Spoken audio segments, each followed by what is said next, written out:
Naam. Jazakallah khair. Une personne demande, faut-il attendre la fin du adhan pour rompre le jeûne à la mosquée? Bon, tout d'abord, il est clair que le prophète Mohammed sallallahu alayhi wa sallam, dans le hadith de Omar, dans le Sahih al-Bukhari, il nous dit إذا أقبل الليل من ها هنا إذا أقبل الليل من ها هنا وأدبر النهار من ها هنا, le jeûneur a rompu. إذا أقبل الليل من ها هنا وأدبر النهار من ها هنا فقد أفطر الصائم. Donc, à quel moment le jeûneur rend son jeûne? Comme le prophète a dit ici, si on voit que la nuit est en train de venir, si la nuit est en train de venir, et que le jour est en train de s'en aller, adbaron nahar, wa gharabat shams, et que le soleil se couche, faqad aftara as-sa'im. Donc, si le soleil se couche, le jeûneur a rompu son jeûne. À quel moment le soleil se couche? Le soleil, quand on dit le soleil se couche, c'est lorsque comment on appelle, le cercle du soleil, là, le cercle a disparu de l'horizon. On ne voit plus ça. Donc même s'il y a encore un peu de petites lumières, mais si ça a disparu complètement de l'horizon, ici on dit que c'est l'heure de la rupture. Et c'est l'heure de Maghrib. Donc ici là, le muazzin doit commencer normalement à faire l'azan. Et le fait qu'il fasse l'azan, ici ça va montrer aux gens qu'on est déjà rentré dans l'heure de Maghrib, le soleil s'est couché, donc on peut rompre. Donc si le muazzin fait l'azan à l'heure, c'est-à-dire qu'il fait l'azan lorsque le soleil, n'est-ce pas, se couche, ici, la personne, dès qu'on fait l'azan, la personne rompt, parce que le muazzin fait l'azan lorsque le soleil se couche. Maintenant, si le muazzin retarde, il ne respecte pas, n'est-ce pas, l'heure de la rupture, ok? Il est connu qu'il est demandé, c'est recommandé de précipiter la rupture et non de la retarder. Donc si maintenant le muazzin, il ne respecte pas, c'est-à-dire que lui, il retarde plutôt la rupture.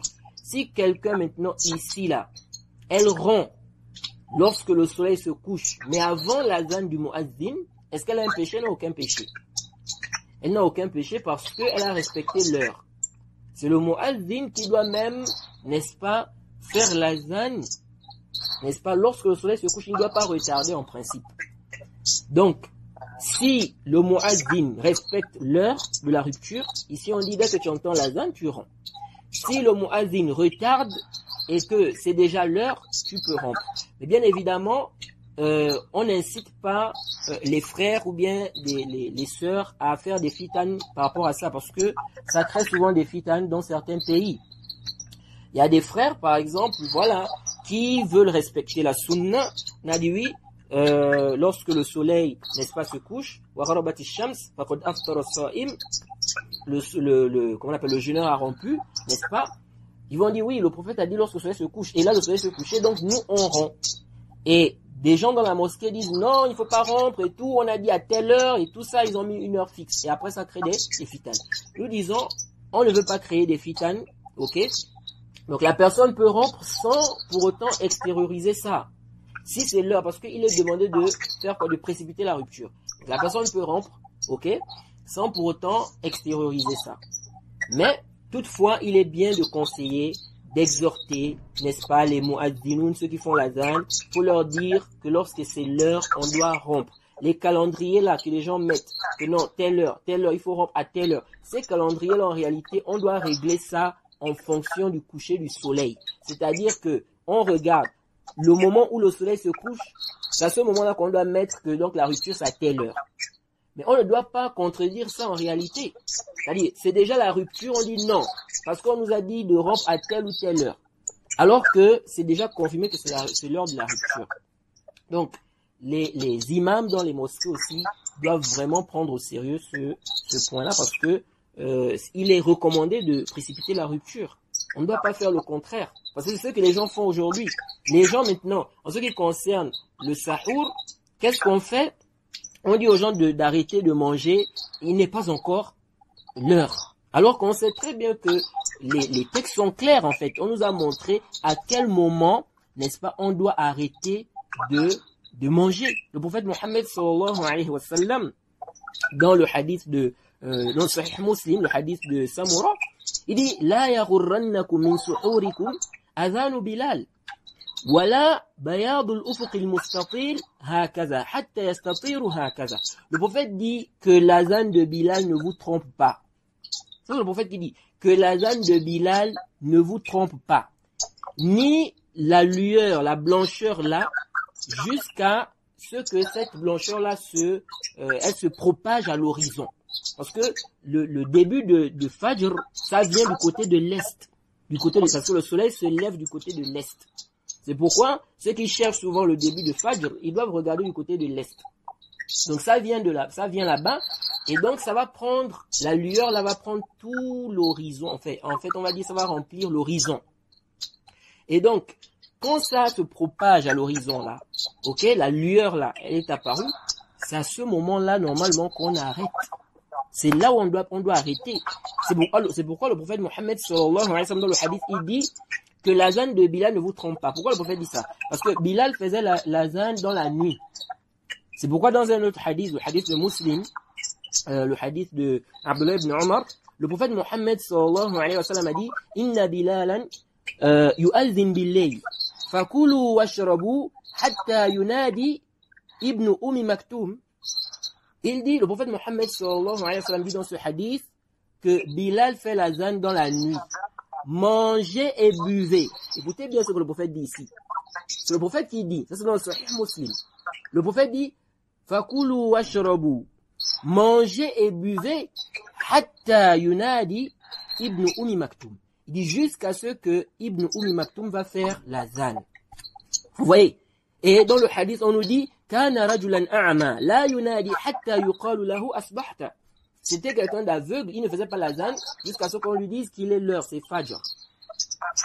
Ce hadith-là, ou ces deux hadiths-là, ça vient carrément réfuter clairement ceux-là qui disent que non, pendant le Ramadan, pour le Sahur, il faut arrêter à partir de telle ou telle heure. Non. Ici, le prophète dit bien que l'azan de Bilal ne vous trompe pas. Dans l'autre hadith, il dit que Bilal fait l'azan la nuit. Il dit mangez et buvez. Ça, c'est le prophète qui dit mangez et buvez. Jusqu'à ce que Ibn Maktoum va faire l'azan. Et dans le récit, on dit qu'il faisait l'azan lorsqu'il c'était Fajr. Donc ça veut dire qu'on doit manger et boire jusqu'à ce moment-là. Et le Coran est clair là-dessus. Allah était clair dans le Coran. Il nous a dit Wakulu washrabu, mangez et buvez hatta yatabayyana lakum al-khayt al-abyad min al-khayt al-aswad min al-fajr. Mangez et buvez jusqu'à ce que se distingue pour vous le fil blanc, n'est-ce pas, du jour du fil noir de la nuit. Donc, c'est plus que clair. Ça veut dire que c'est là où on doit arrêter. Donc, on ne doit pas dire aux gens, arrêtez, je sais pas, 20 minutes avant, ou bien, je sais pas, 30 minutes avant, ou je sais pas combien. Non. Ici, là, ça, c'est le temps où on peut, n'est-ce pas, on a tout ce temps-là pour, comment on appelle ça, pour prendre le sahur.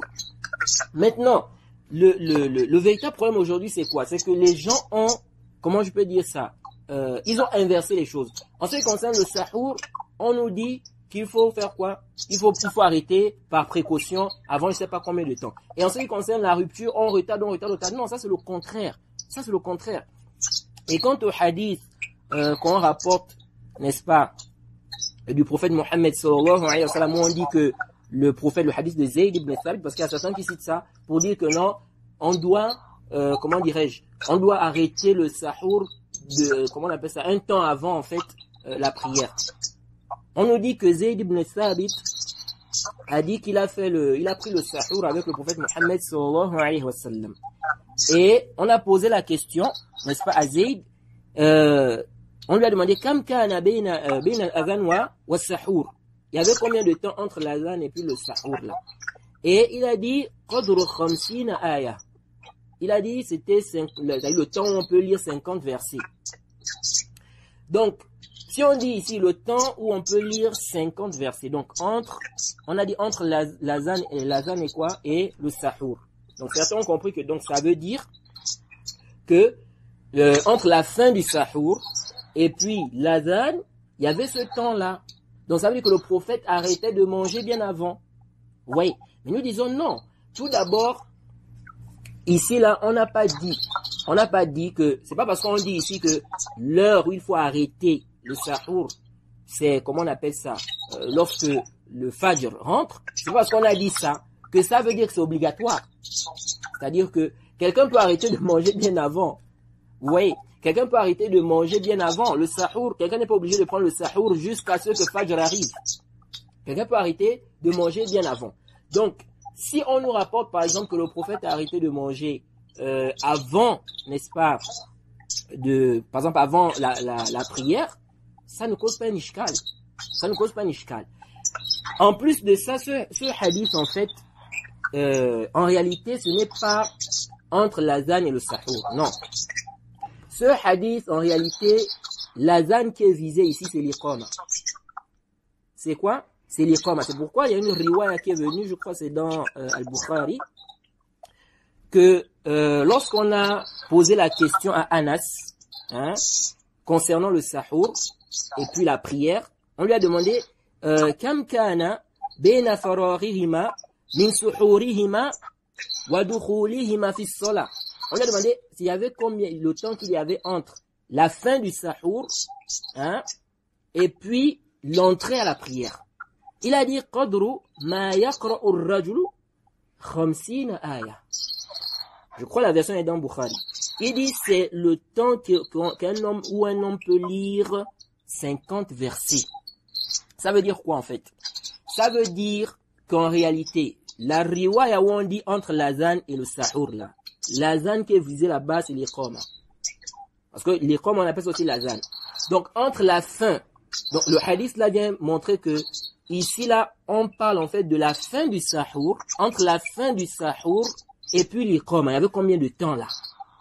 Et là on peut estimer ça, certains gens de science estiment ça à 4 minutes, 5 minutes par là. Vous voyez? Donc le temps qu'il y avait entre la fin du sahour et l'iqama c'était ce temps là. Donc ça veut dire quoi quand on regroupe toutes ces versions là? Ça veut dire en fait que le récit là ne nous dit pas que le prophète a arrêté avant l'heure de quoi? Avant l'heure de Fajr. Mais on nous parle plutôt de la fin. C'était le temps qu'il y avait entre la fin du sahour et puis l'iqama, c'est-à-dire quand on rentre dans la prière. Vous voyez. Donc en résumé, il faut que les gens essaient de revoir cette méthode ou bien cette façon de faire.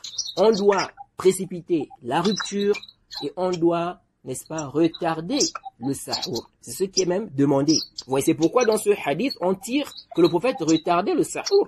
Parce que si on nous dit que la fin du sahour, le temps de la fin, c'était le temps que quelqu'un peut lire, c'est-à-dire le temps de la fin jusqu'à la prière, jusqu'au temps de la prière, le temps que quelqu'un peut lire 50 versets, ça veut dire que le prophète prenait le sahour tard. Vous voyez?